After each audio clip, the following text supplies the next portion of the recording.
नमस्कार, मैं हूं अंकुर और आप देख रहे हैं सत्य हिंदी बुलेटिन। एक नजर डाल लेते हैं अब तक की खबरों पर। भारत में मौजूद बीबीसी के दफ्तरों में इनकम टैक्स का सर्वे जारी है। मंगलवार सुबह इनकम टैक्स अधिकारियों की टीम राजधानी दिल्ली में और मुंबई में बीबीसी के दफ्तरों पर पहुंची।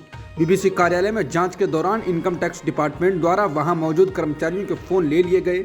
संस्थान के अकाउंट्स और फाइनेंस डिपार्टमेंट में कंप्यूटर डाटा को भी चेक किया जा रहा है। न्यूज एजेंसी एएनआई ने सूत्रों के हवाले से बताया कि इनकम टैक्स टीम ने कहा कि वो बैकअप लेने के बाद डिवाइस वापस कर देंगे।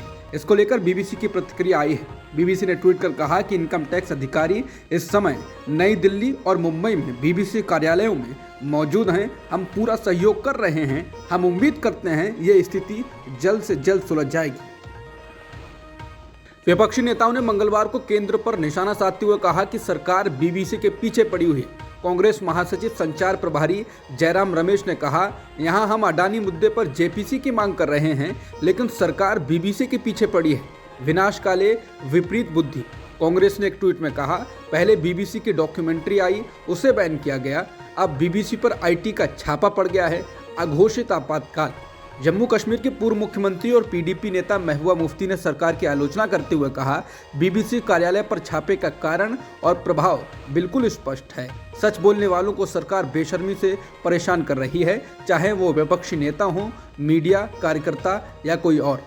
मुफ्ती ने कहा, दस्ताने बंद हो गए हैं और सच्चाई के लिए लड़ने की कीमत चुकानी पड़ती है। समाजवादी पार्टी ने कहा, लोकतंत्र को खत्म कर रही है भाजपा सरकार।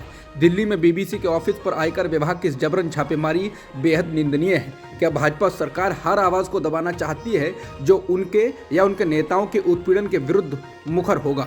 सरकार याद रखे, समय और सत्ता बदलती है, लेकिन लोकतंत्र अमर है। कांग्रेस ने एक अन्य ट्वीट कर कहा, तानाशाह एक डरपोक आदमी होता है। ट्वीट में बीबीसी के माइक का फोटो है जिस पर कटीली तार लगा दिए गए हैं। बीबीसी इंडिया के दिल्ली और मुंबई दफ्तरों पर आयकर विभाग के सर्वे या छापे से दुनिया भर के मीडिया ने प्रतिक्रिया दी है। News agency AFP, Bloomberg, Washington Post, the Guardian, Deutsche Welle, MSN, Reuters समेत तमाम विदेशी मीडिया ने इस खबर को फ्लैश कर दिया है और रेड को सीधे पीएम मोदी को लेकर आई बीबीसी को डॉक्यूमेंट्री से जोड़ा है। ब्लूमबर्ग की रिपोर्ट में कहा गया है कि बीबीसी ने भारतीय प्रधानमंत्री मोदी पर 2 पार्ट में डॉक्यूमेंट्री बनाई, इसीलिए उस पर छापा मारा गया है। न्यूज एजेंसी एएफपी ने अपनी इंट्रो की शुरुआत में ही ये बात कही कि गुजरात दंगों पर बीबीसी की डॉक्यूमेंट्री के बाद ये छापे मारे गए।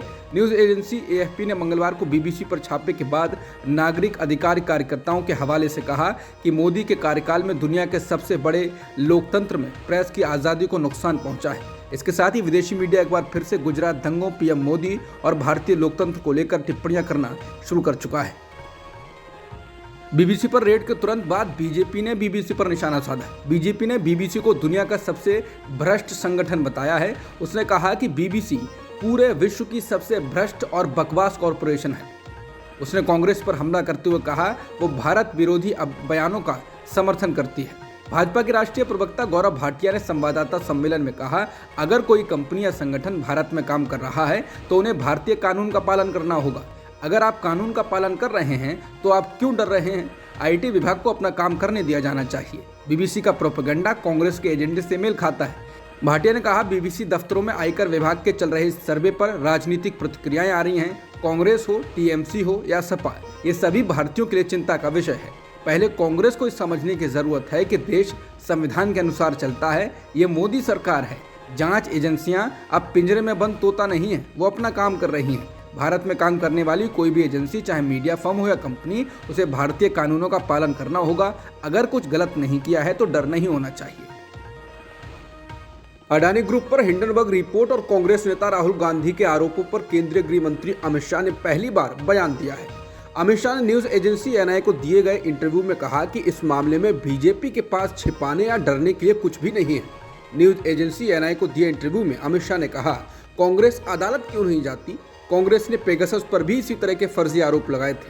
अडानी के शेयरों में गिरावट के बाद चल रहे विवाद पर टिप्पणी करना उचित नहीं होगा क्योंकि मामला अदालत में है। अमित शाह ने फिर भी बीजेपी का जोरदार ढंग से बचाव किया। उन्होंने कहा कि सुप्रीम कोर्ट ने मामले का संज्ञान लिया है। एक मंत्री के तौर पर अगर सुप्रीम कोर्ट इस मामले पर विचार कर रहा है तो मेरे लिए टिप्पणी करना सही नहीं, लेकिन इसमें बीजेपी के पास छिपाने के लिए कुछ भी नहीं है और डरने के लिए भी कुछ नहीं है। अडानी केस को लेकर कांग्रेस पर निशाना साधते हुए अमित शाह ने कहा कि पेगासस स्पाईवेयर विवाद के दौरान पार्टी ने केंद्र के खिलाफ इसी तरह के आरोप लगाए थे। उन्होंने कांग्रेस को अदालत में अपने दावों के सबूत पेश करने की चुनौती दी।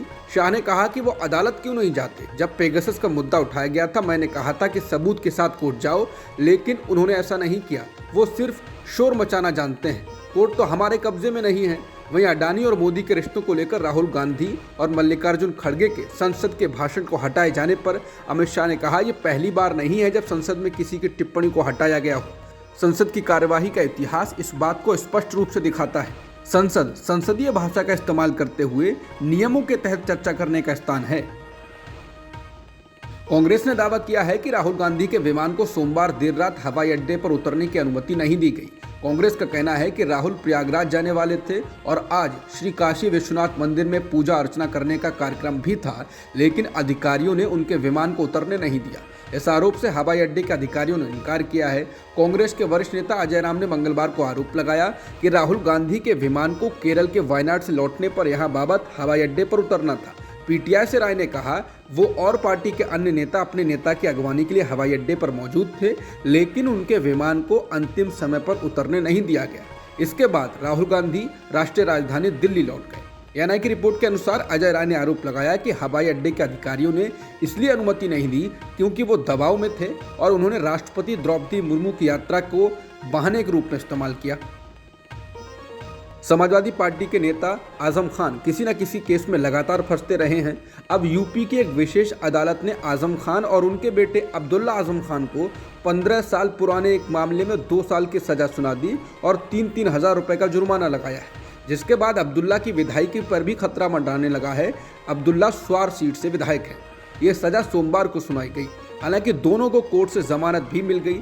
ये मामला 2008 का है, जब पुलिस ने छजलैट चेकिंग के दौरान आजम खान के काफिले को रोका था और उसके बाद आजम खान के समर्थकों ने हंगामा किया, जिसके बाद ट्रैफिक ब्लॉक करने के लिए उनके खिलाफ मामला दर्ज किया गया।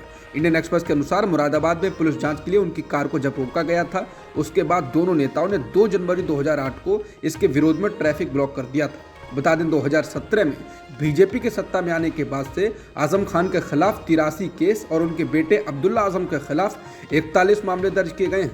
अफसर के खिलाफ धमकी भरे भाषण, जिसको नफरती भाषण कहा गया, उसके लिए आजम खान को 3 साल की सजा सुनाई गई थी। साथ ही उनकी विधानसभा सदस्यता को भी रद्द कर दिया गया था।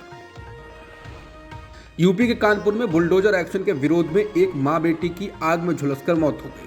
दरअसल कानपुर देहात में अतिक्रमण हटाने की प्रक्रिया के दौरान ये घटना हुई, जिस पर अब सियासत तेज हो गई है। परिवार का आरोप है कि पुलिस ने झोपड़ी में आग लगाई, जिस कारण दोनों महिलाओं की मौत हो गई। वहीं स्थानीय पुलिस कह रही है उन दोनों ने खुद आग लगाई थी। फिलहाल पुलिस ने 13 लोगों के खिलाफ मामला दर्ज कर लिया है और आश्वासन दिया है कि मामले की जांच की जाएगी। पुलिस ने इन लोगों के खिलाफ हत्या की कोशिश और जानबूझकर चोट पहुंचाने का मामला दर्ज किया। एक पुलिस अधिकारी ने बताया, ये घटना जिले के मडौली गांव की है। यहां पुलिस, जिला प्रशासन और राजस्व अधिकारी एक सरकारी जमीन से अतिक्रमण हटाने गए। ग्रामीणों का कहना है कि उन्हें पहले से कोई जानकारी नहीं दी गई थी और अधिकारी सुबह बुलडोजर लेकर वहां पहुंच गए। मृतका के बेटे शिवम दीक्षित ने बताया कि जब वो लोग अपने घर में थे तब आग लगा दी गई और मंदिर तोड़ दिए गए।